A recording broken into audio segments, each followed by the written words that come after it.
Good evening, ladies and gentlemen. It gives me great pleasure to welcome all of you on behalf of India Habitat Center and Mr. Benoy K Behl. Over the past 4 decades, art historian, filmmaker, and photographer Benoy K Behl has repeatedly traveled to all corners of India and through the many countries of Asia to document art and cultural heritage. In fact, the Limca Book of Records for the past 20 years has been giving him the record for being the most traveled art historian. The breadth of his vast coverage has given a new perspective to the understanding of Indian cultural history. Phenomena which sometimes may have appeared isolated or comparatively unexplained are often better understood and seen in their true cultural context through his broad ranging vision. The Trans Himalayan region is a vast area which Mr. Behl has visited almost 30 times over the past many years. The film which he shares with us today, The Second Buddha, is one of the treasures of his distilled knowledge of Buddhist culture in this high altitude region. This is the ninth event in the series Glimpses of Culture. I hand you over to Mr. Benoy K Behl now. Thank you.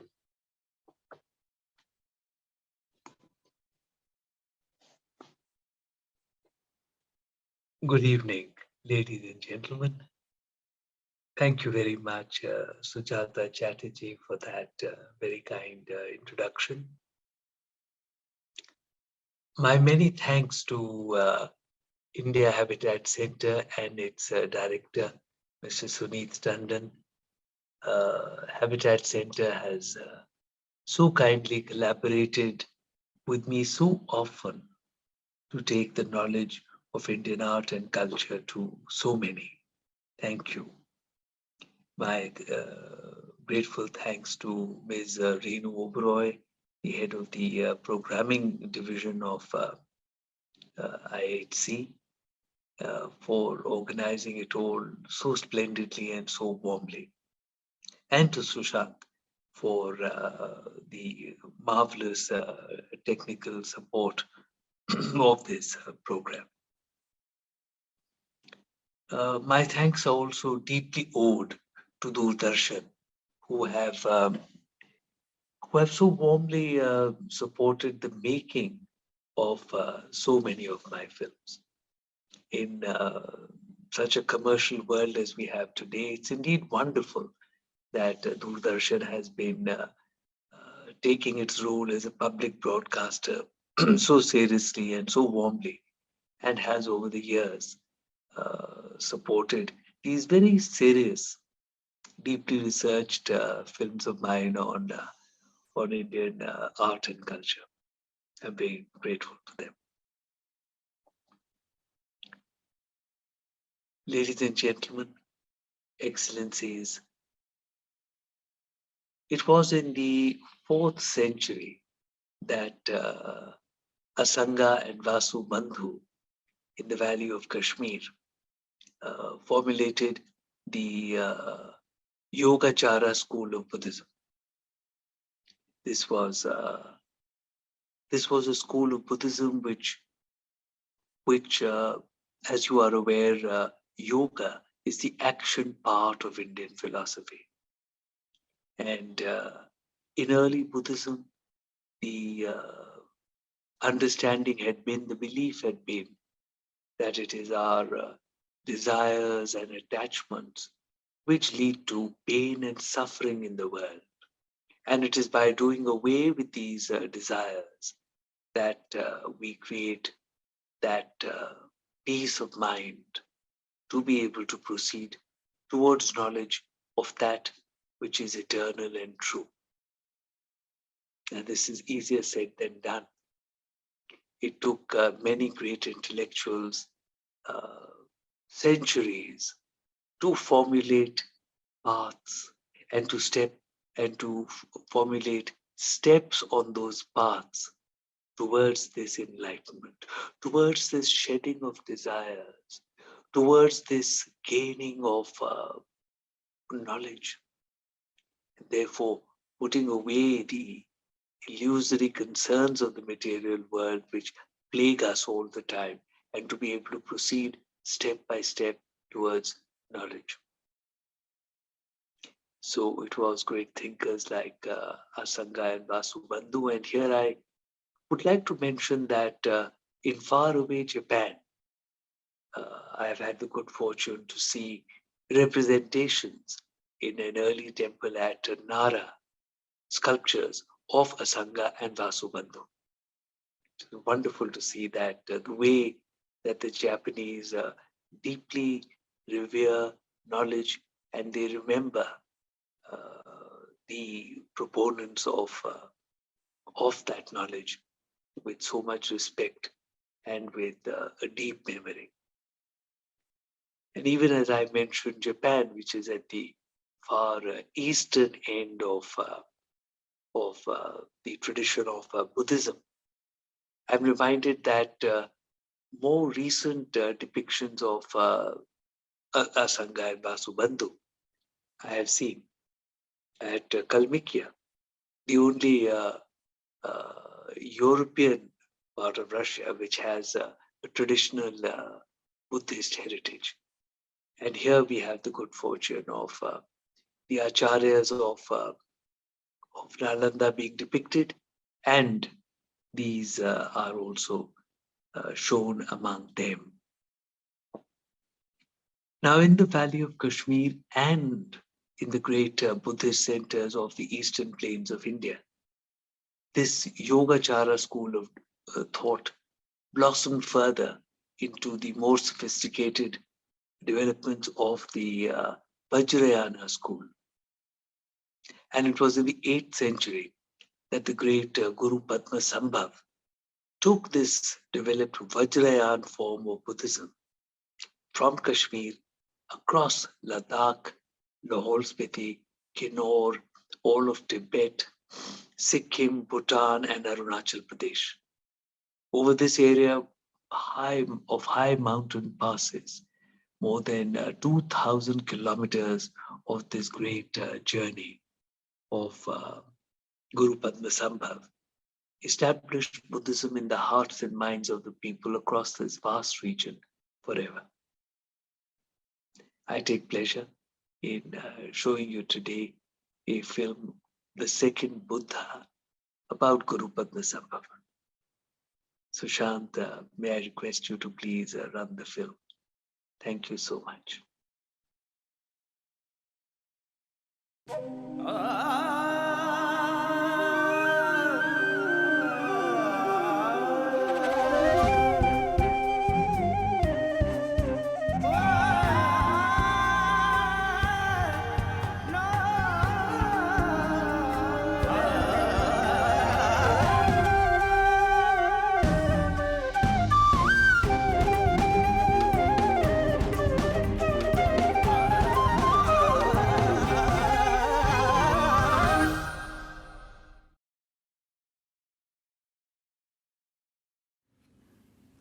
Over the past 31 years, I've had the joy of traveling repeatedly to many corners of this vast subcontinent that is India.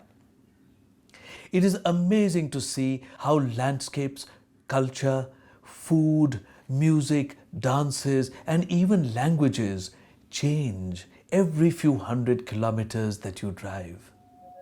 You see the highest mountains of the world, great seas, bountiful rivers, and best of all, a people whose thoughts and heritage go back a few thousand years. Join us on an enthralling journey. I am traveling again across the whole of India to bring you spectacular India.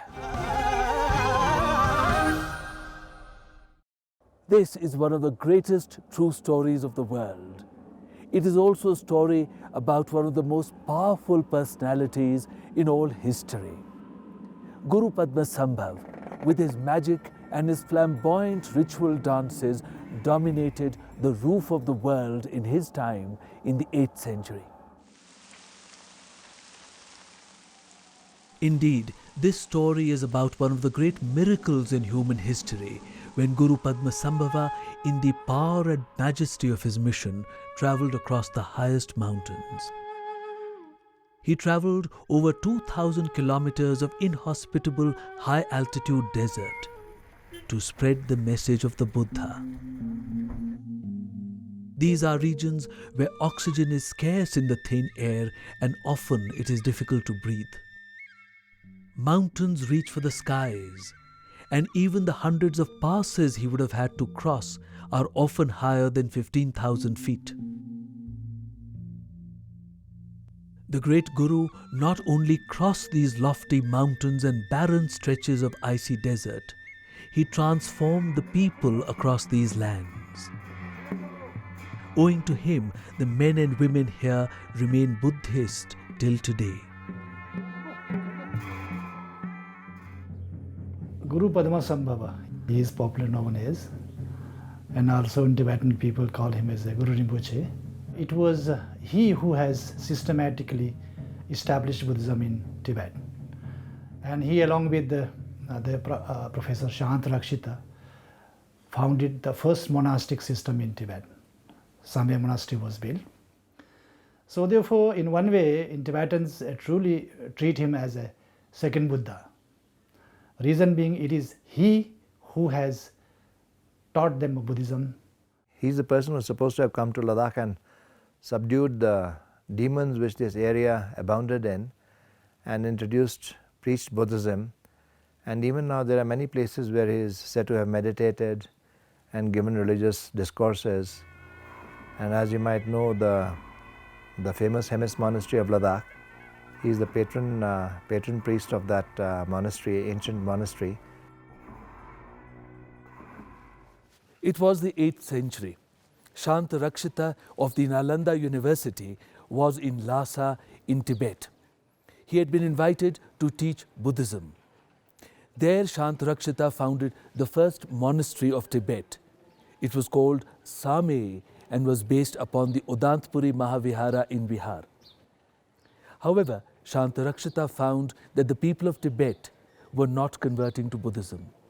They remained afraid of the evil spirits which they feared inhabited the mountain passes and the winds. They prayed to these evil spirits to appease them and would not convert to Buddhism. Shanta Rakshita asked the king to invite Guru Padmasambhava to come to Tibet. He felt that he was the one Buddhist teacher who could establish Buddhism in the mountainous regions. Guru Padmasambhava was also of the Nalanda University. At this time, he was teaching in Kashmir. It was at sites like Parihaspura in Kashmir that Vajrayana Buddhism or Tantric Buddhism had developed to its fullest heights. It was this advanced form of Vajrayana Buddhism that the great Guru brought from Kashmir to Ladakh, Spiti, Kinnaur and Tibet. दिन को उन्होंने जो ये मंदिर बनाया तो रात को भूत प्रेत कैसे तोड़ फोड़ करते थे। तो आचार्य शांति रक्षिता ने उसी बुद्धिचित से करुणा से बहुत विचार किया उसको शांति करने के लिए, उसकी काबू में नहीं आया बेहतर। तो उन्होंने कहा ये आपके जो तिब्बत के जो राक्षस लोग हैं, बहुत पहले लोग, वो बहुत कठोर लोग हैं, मेरे बुद्धिचित से करुणा से ये शांति होने वाला नहीं है। हमारे हिंदुस्तान में एक तंत्रिक का बोधिसत्व है आचार्य पद्मसंभवा, उसको यहाँ नियुक्त करना पड़ेगा, लाना पड़ेगा।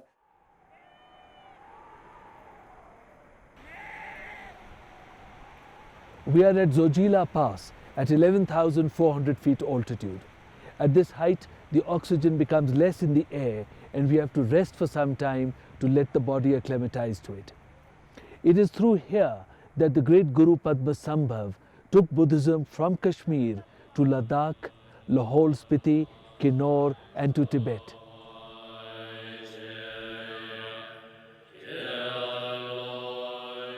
This road was on an ancient route. It was an artery which came down from the great Silk Route between Asia and Europe. Goods from Maharashtra and Kerala came up to Srinagar through here. We are at Fotula Pass, at 13,479 feet altitude between Kargil and Leh. The great Guru would have swept right across this mountainous region, taking Buddhism everywhere.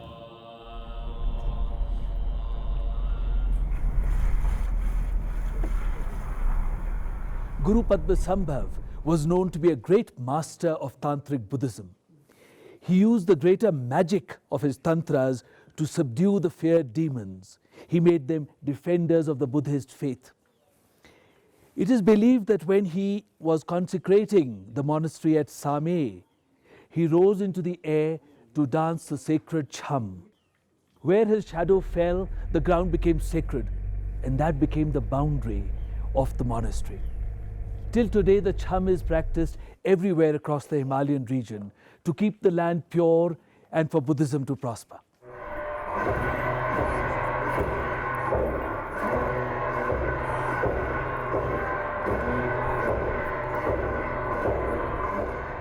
गुरु रिम्पोचे को तो हम संज्ञा निस्पा बोलते हैं, दूसरे बुद्धा। जहाँ जहाँ कोई बुराइयाँ हो तो हम ये सोचते हैं कि अगर गुरु रिम्पोचे जी का जो मंत्र है ओम आ हूँ मंजा गुरु पद्मा स्थिति हूँ, वो अगर पढ़ें तो बुराइयाँ दूर हो जाते हैं. He is supposed to have come into this region when Ladakh was still under the very strong influence of Bon, which, as you might know, is spirit is a religion which is close to shamanism, where we worship the spirits which live in the mountains, spirits which dwell in forests, in lakes. And he introduced this more scientific and more humane religion of Buddhism. He preached that. And of course, he met up with very stiff resistance from many sources. But he must have been an outstanding character, must have been a very strong character to have persisted. So his main contribution is he has persuaded, I think, he probably convinced those Buddhists, those born masters to follow or to understand, to make them practice Buddhism.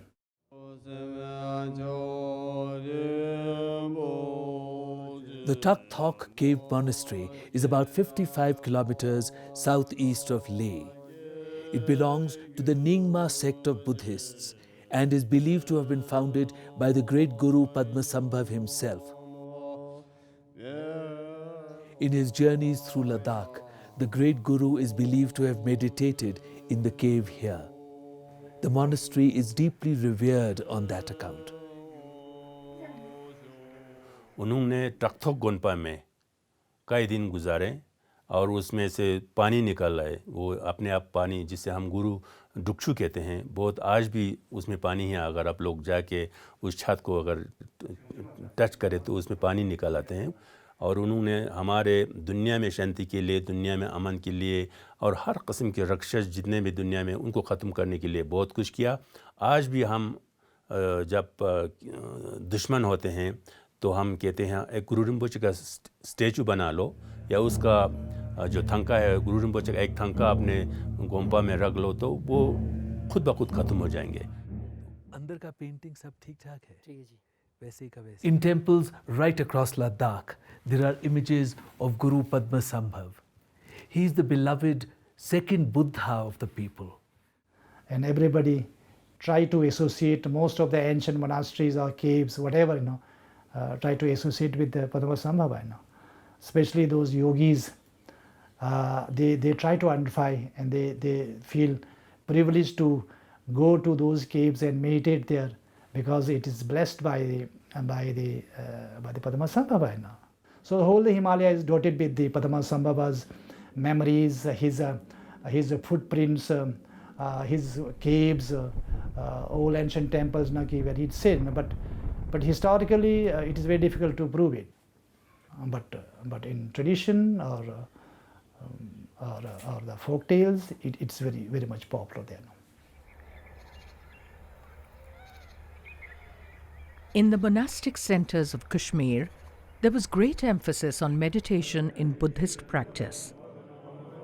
In the 4th century, Maitriyanatha and his followers, Asanga and Vasubandhu, developed the Yogacharya school of thought.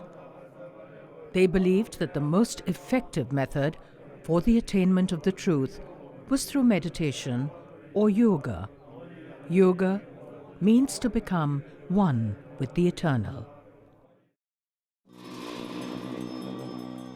Mandalas were conceived for the progressive movement towards enlightenment or the state of Buddhahood.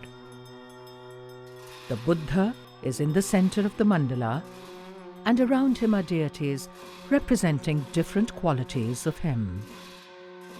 These deities symbolize different stages in the process of the realizing of the truth.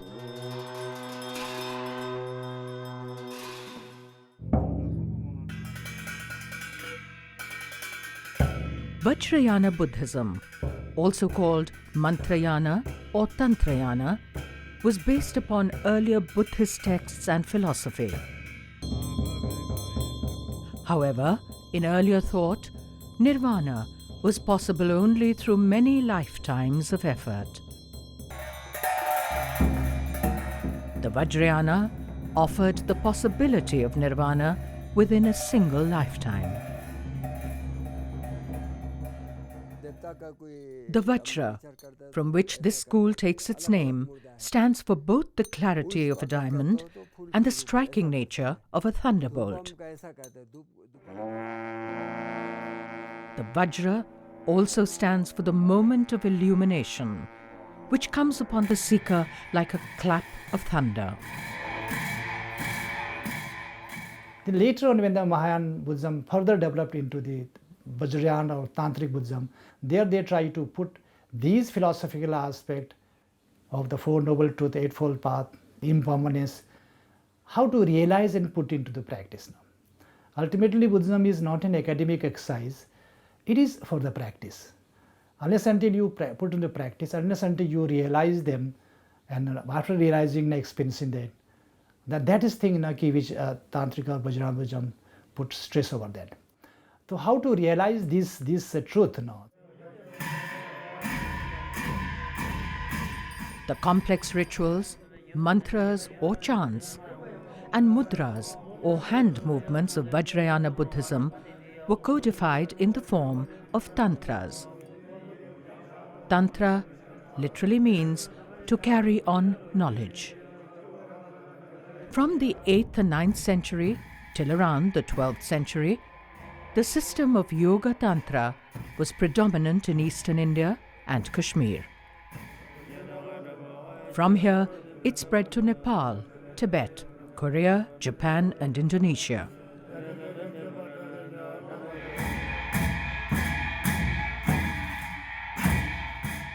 The Himalayan and trans-Himalayan regions continue the rich legacy of the great Buddhist universities.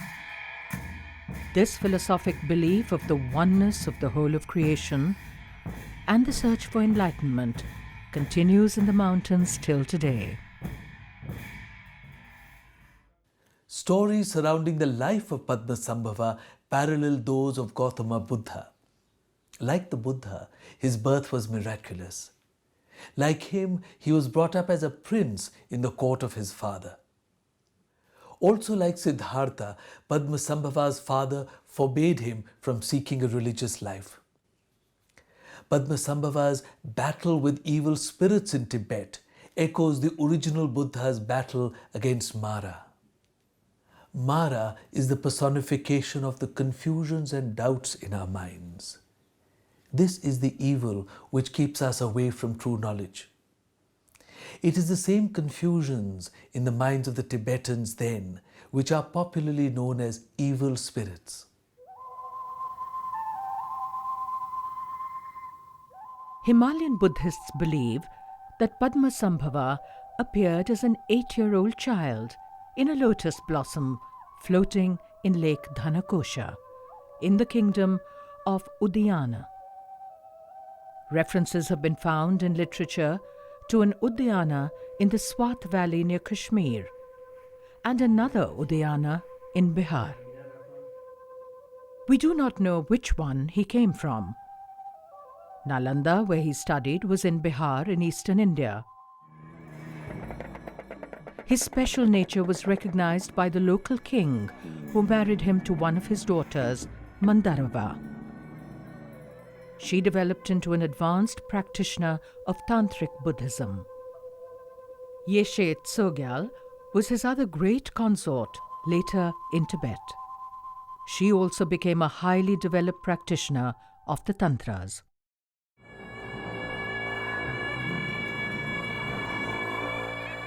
The main source of knowledge about the life of Guru Padmasambhava is a book which is supposed to have been written by his Tibetan consort, Yeshe Tsogyal. It was lost to the world and was mystically rediscovered in 1346.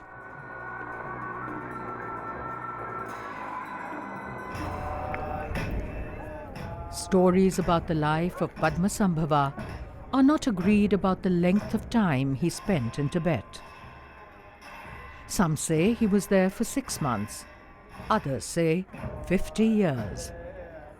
We do know that eventually he decided to leave. It is also known that he spent time in many other regions, including Ladakh, Lahore, Spiti, Bhutan, Nepal, and Arunachal Pradesh. It is said that he flew to Bhutan on the back of his favorite consort, Yeshe Tsogyal. He had transformed her into a flying tigress to carry him there. I think in all legends, saints, they tend to fly from one place to the other on some sort of magic carpets. But I think that could perhaps be due to the fact that in some point of time they would be in Ladakh, in another point of time, as you said, they'd be in Arunachal Pradesh, at another time they would be somewhere on the eastern borders of Tibet. And since the areas are so vast and so incredibly, unimaginably far away, that the locals of that time, they would naturally assume that he must have been flying from one place to the other, which I think was not just flying, it was a question of perseverance and just constant plodding away along the beaten trails. He must have been a totally outstanding man to have left an imprint on in these regions 1200 years, 1300 years down the line, still as much alive today and still as much amidst us today as he was.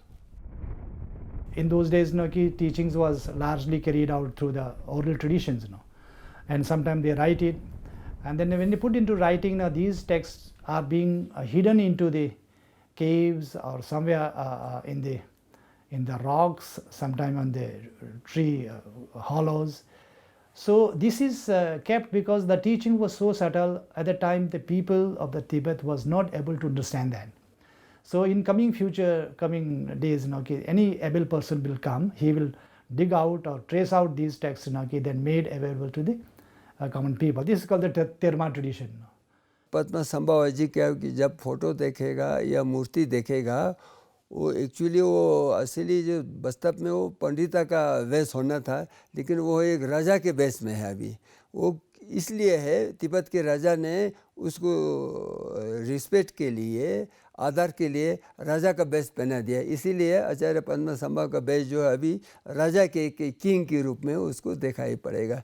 न तो बढ़ते पंडित लोग तो दूसरे धोती type का या पीला type का होता था, वो नहीं है ये. आचार्य पद्मसंभव को ना मानने वाले लद्दाख में ऐसा कि बहुत अनुयायी या मंदिर या गुम्फा कोई नहीं होगा. हर एक गुम्फाओं में ऐसे 4 संप्रदाय है, तब भी गुरु पद्मसंभव को तो सब लोग मानते हैं. There are many books which Guru Padmasambhava is believed to have written. Some of these were held secretly by the Tibetan rulers immediately after they were written. The intention was to make them public later.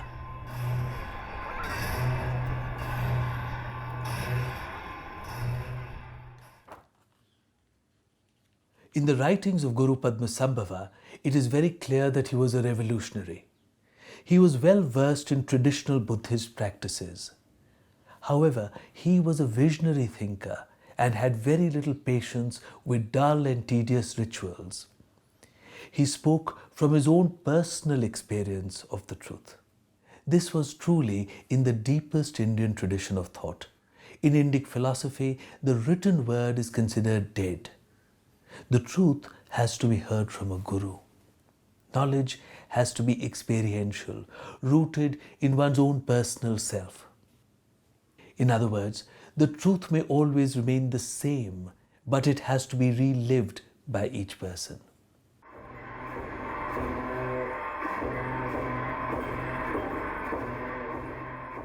Padmasambhava's obvious, very personal experience of the truth would have been the reason for his success.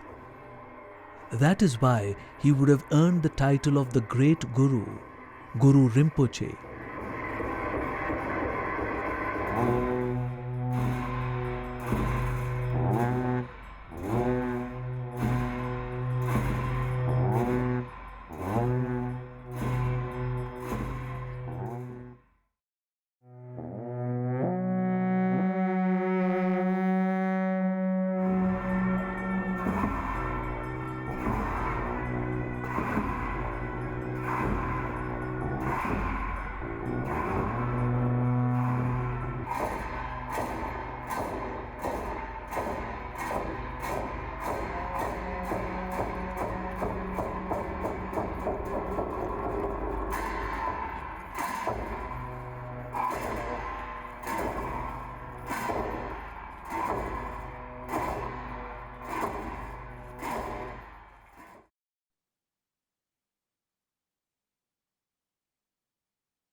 What an absolutely magnificent journey. And for what a great cause, what a wonderful cause. To spread the knowledge of the truth, to spread the knowledge of how through yoga tantra, one can leave behind the illusory desires of the material world, to be able to reach towards something which is true and lasting. How absolutely wonderful. Tantra, which means to carry on knowledge. Yoga, which is the uniting of oneself with all that there is. Losing the belief in the ego, losing the belief in the self, and therefore to be united with all that there is. What a magnificent journey, for what a wonderful reason. And so good to see that even in the middle of the very materialistic and commercialized world of today, this carries on with so much, this culture carries on with so much vigor and spirit still across the entire Himalayan region. I would be very happy to answer questions and speak more if you like. And I would request Ms. Renu Oberoi to please take the questions. Thank you so much. Yeah, looks like Renu is not here today, so I will take over. This is a question from Amba Sarah. Namaste, how long did it take you to make this film? It must have been a difficult task in that environment. So grateful. Well, there are two parts in the making of this film. One is the gaining of a little knowledge about the subject, and that was spread over more than 2 decades before this film was made. The film itself was shot in a few weeks across that mountainous region. Difficulties, yes. Actually, some people acclimatize to low oxygen conditions much more easily than I do. So for me, all these many trips which I have made across the Trans-Himalayas have not really been easy. Easy is not the word, yes. I need to lie down from time to time on my back to acclimatize. I drink warm water all the time. and need to conserve energy a great deal.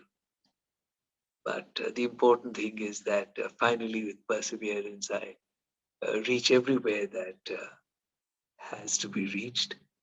And I do believe that the extra effort which is taken helps somewhere to make one more conscious of the beauty and value of the subject. Thank you very much. Well, that's a compliment which I would like to read. Tara Hasnan saying, hats off to your persistence, Benoy. Thank you, Tara. Thank you so much. I'm sorry. This is, I don't know the name, it's from iPad. Good evening, sir. Sir, can you tell us about the importance of female consorts like Mandalva in Padmasambhava's quest in Tantra and Buddhism? Now, there are different levels of understanding tantric philosophy. Just like in all kinds of Indic philosophy, there are different ways and different levels of understanding.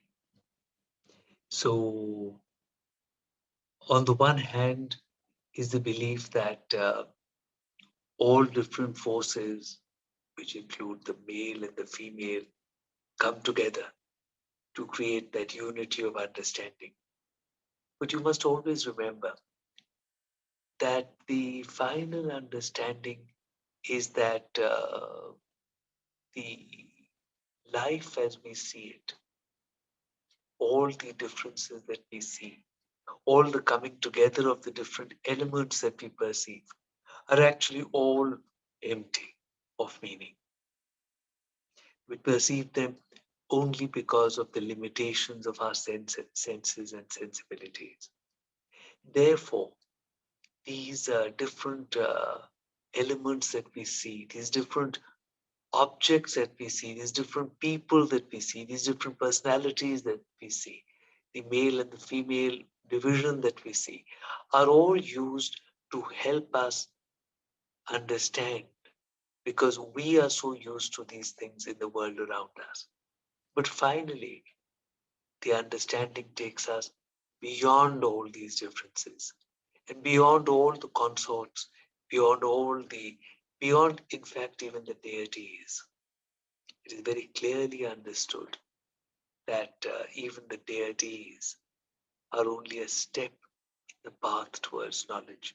They do not finally exist. And it is for us to understand the emptiness of all that we perceive, because our perceptions themselves are conditioned by so much. So it is a little complex perhaps to understand, or maybe it's not complex at all. But the point is that the path is towards the understanding of the inhalation of all that we perceive around us with our limited senses. And in order to take us down the path, we are taken by the hand with the images of things that we understand. So in the case of Guru Padmasambhava, among the other things that we understand are these wonderful consorts who believe in him, consorts who conjoin with him to create a greater understanding.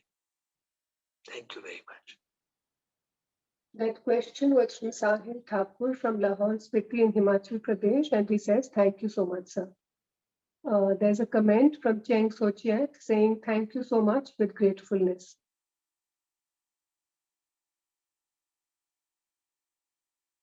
There's a message from Dr. Dipendra Kumar Mazumdar saying Guru Padmasambhava was from South India. How did the Guru communicate in the Himalayan dialects and languages, be it those of Ladakh, Nepal, Bhutan, or Arunachal? Mobility of those antipodal languages being an impossibility across our subcontinental motherland then, I suppose. Thank you. To the best knowledge that is available, the Guru was from Udayana.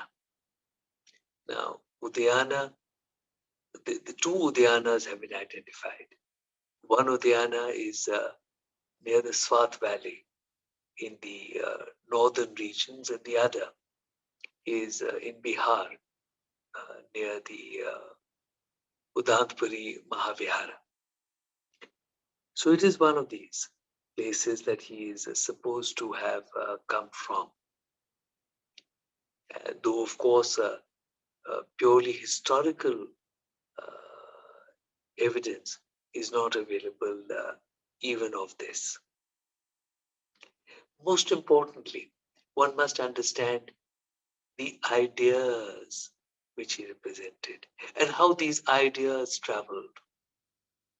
How in the minds of so many people who were afraid of their confusions, fearful of their confusions and pains and problems in the world, how in the face of all this, the great vision of Guru Padmasambhava, the great vision of Buddhism brought clarity and peace of mind where it traveled.